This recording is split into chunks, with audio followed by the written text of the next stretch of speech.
Bonsoir cher monde et bienvenue à notre émission Bien-être et santé selon Dr Irénée sur Edge Belek Online TV.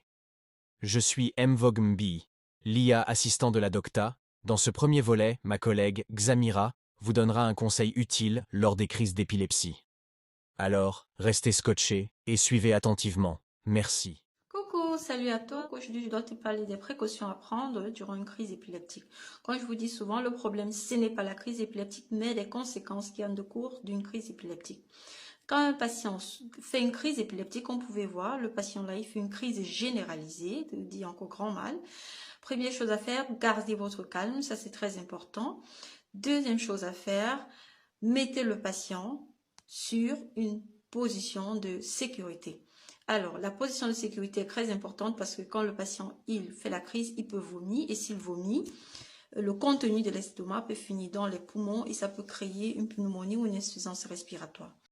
Troisième chose à faire, qu'il y a lieu de faire, enlever tout ce qui est dangereux autour du patient pour éviter les éventuels chromatismes. La prochaine chose à faire, essayer de mettre quelque chose en dessous de la tête du patient pour protéger sa tête, ça c'est très important pour éviter les traumatismes cérébraux parce que le patient il peut avoir une hémorragie cérébrale due au chromatisme. Éviter de lui donner quelque chose à boire. Bien ingérer dans la bouche, ça c'est très très important parce que le patient n'a pas le contrôle de la déglutition, donc tout ce qui est envoyé dans la bouche peut finir dans les poumons. Et comme je vous l'ai dit, il fait une insuffisance respiratoire. Ça c'est très important et chronométrer le temps. Combien de temps le patient fait la crise épileptique? Ça c'est très important. Ici, ça c'est un autre type de crise épileptique. Ici on appelle ça des crises complexes, focales et complexes. Ça c'est un autre type de crise épileptique qui peut après dégénérer en crise généralisée.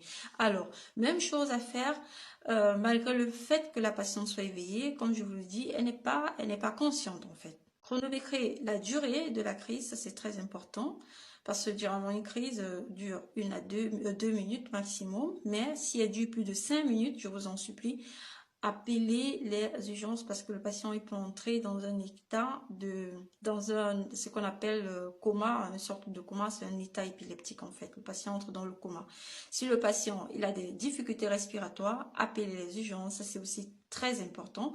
Si le patient après la crise épileptique, il ne se réveille pas, appelez les urgences, ça c'est très important aussi. Grosso modo, ce que j'avais à vous dire en ce qui concerne le comportement à prendre durant les crises épileptiques.